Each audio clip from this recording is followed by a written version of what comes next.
Jazreth was a Vizjerai sorcerer, and he traveled to Tristram to investigate the rumors of evil there as well as to seek knowledge within its depths. And as he fought alongside Morena and Aiden as they climbed down the depths of Tristram, his lust for knowledge and power were rewarded, for in the catacombs in the Chamber of Bone, he managed to learn a powerful spell called Guardian, which summoned Hydras to volley balls of fire against his enemies. And further down, again in the catacombs, he meets a former wizard gone mad named Zar, and there he learns many more destructive spells in his library.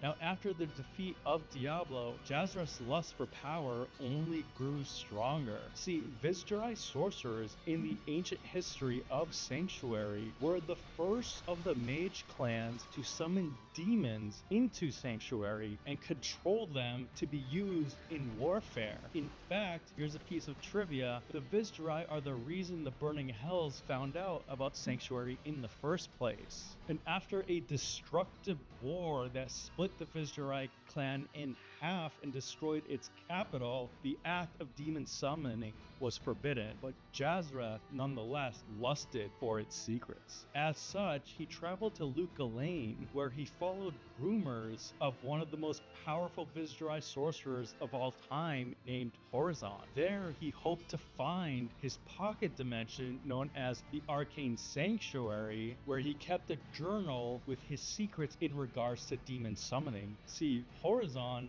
created the Arcane Sanctuary to hide his presence from his corrupted brother named Bartok the Bloody, who then he was able to strike down and end the Mage Clan Wars. Now, Jazreth met up with an old friend named Drognan in Diablo 2, who was also a sorcerer, and confirmed that the entrance to Horizon's Arcane Sanctuary was somewhere within the Aranok Desert and Lukalane. As such, Jazreth continued his search, and in the depths of the Lukalane's palace, he found a now defunct portal to the Arcane Sanctuary. Upon activating it and accessing the Arcane Sanctuary, he inadvertently created a link between Lukalane and the Arcane Sanctuary, where Horizon entrapped many demons that belonged to Bartok to strip him of his power. Unfortunately, these demons then flooded the Lukalane palace and completely slaughtered the women in its harem as well as the royal guards who tried to maintain order during that chaos. And of course, Jazreth at this point finds Horizon's journal, begins learning its secrets, and further goes mad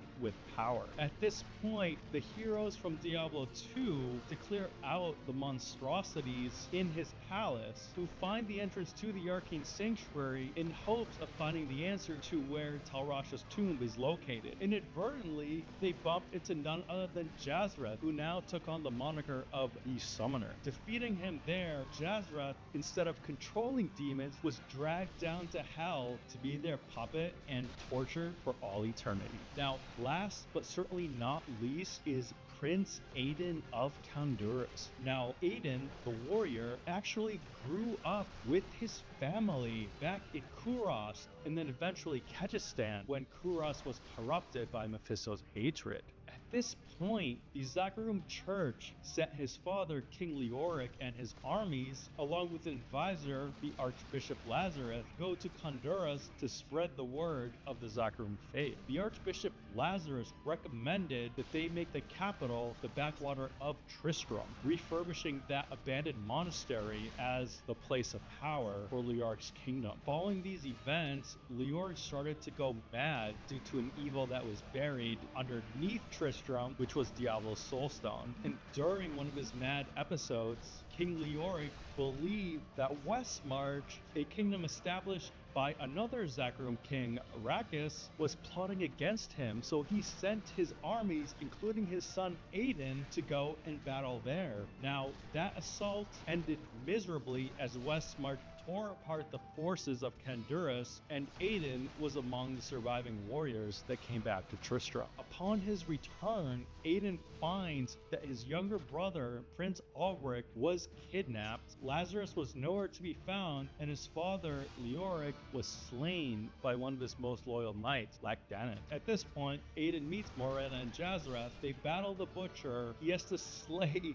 the resurrection of his own father in the Skeleton King Leoric in the depths of hell, where him and Deckard, who by the way tutored him in his youth, pieced together that it must have been Lazarus who betrayed his father, drove him to madness, and kidnapped his younger brother. At this point, Aiden managed to find Lazarus, who sacrificed a youth who was not Albrecht for some demonic ritual. Upon defeating Lazarus, who he viewed as a mentor growing up, he enters the depths of hell to fight the Lord of Terror, who, during their battle, flooded his mind along with Morena and Jazareth with the most atrocious nightmares, and battling through that, they managed to defeat the Lord of Terror, only to find that Diablo used the Prince Albrecht as his host. With a flood of rage and grief, Aiden believed that he was capable of restraining Diablo, so he took his soul stone and shoved it into his own forehead. After this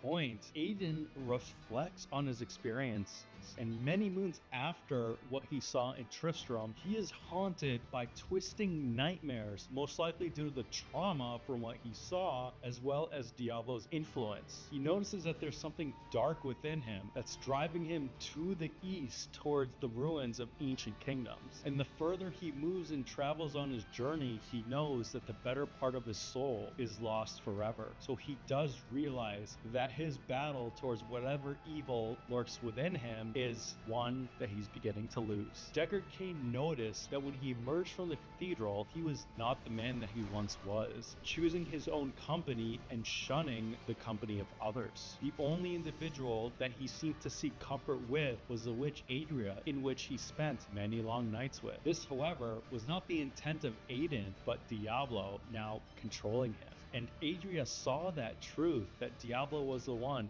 truly in control at this point. And as such, Diablo impregnated Adria through Aiden as his vessel, conceiving a child for his future plans, which carry out in Diablo 3.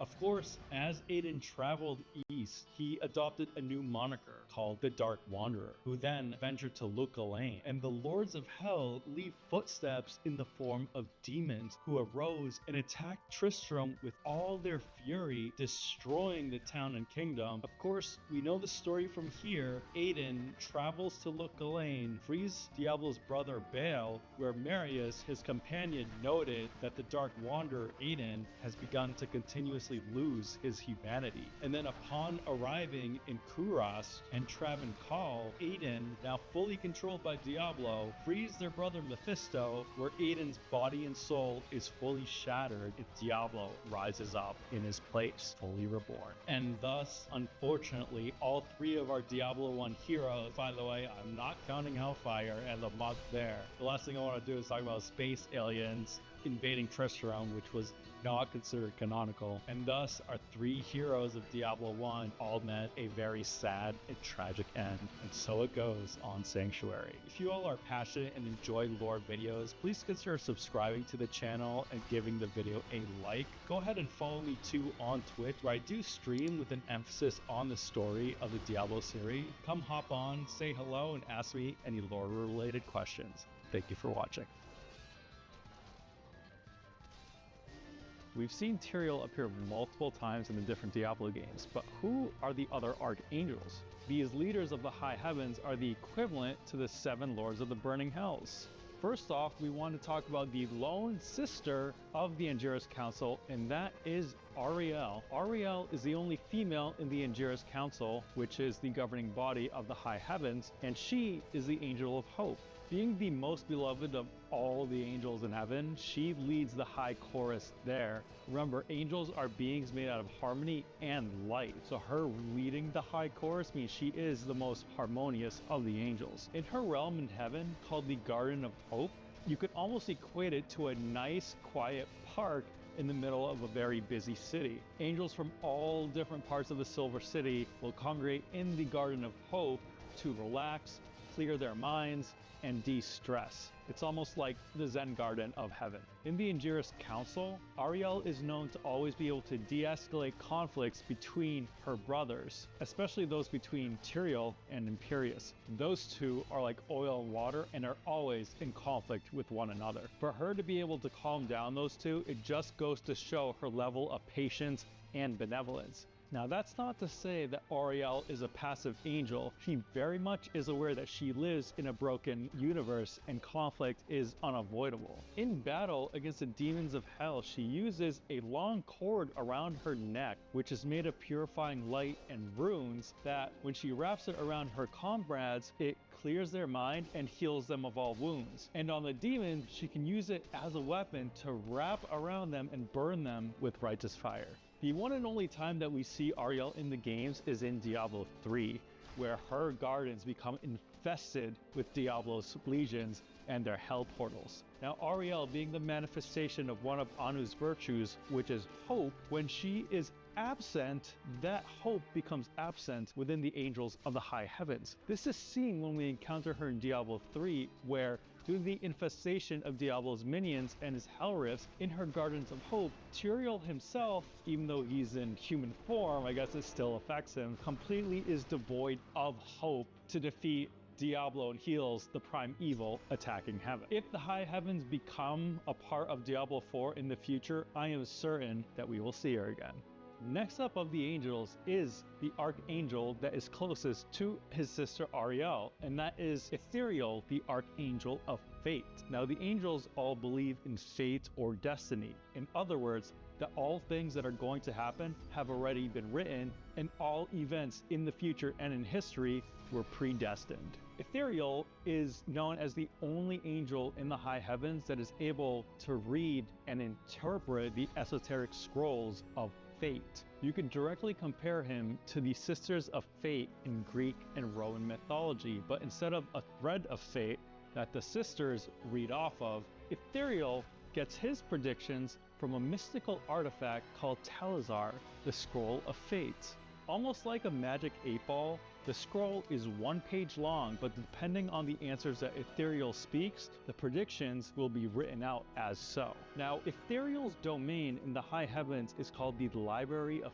Fate, and this library is adorned with a bunch of different shattered crystals. These crystals appear to be fragments of the Crystal Arch, which is believed to be the original Anu's spine. With the crystals being fragments of the all-knowing Anu, it is no surprise then that the crystals will at times conflict with the visions and information provided to Ethereal, who at times does appear indecisive because the predictions he makes aren't always accurate. Now, although Ethereal is completely dedicated to the High Councils, he keeps the predictions he gets from his scrolls and the crystals within his library close to his chest, as his brother Imperius, the Archangel of Valor, who leads Heaven's armies, constantly asks him what the outcome of the eternal conflict between the heavens and hells will be, to which he never answers. The one time we do meet Ethereal in the games is again in Diablo 3, when we go to high heavens. At the time, Rakanoth, one of Diablo's lieutenants, captures Ethereal and holds the Library of Fate hostage, which we then defeat him and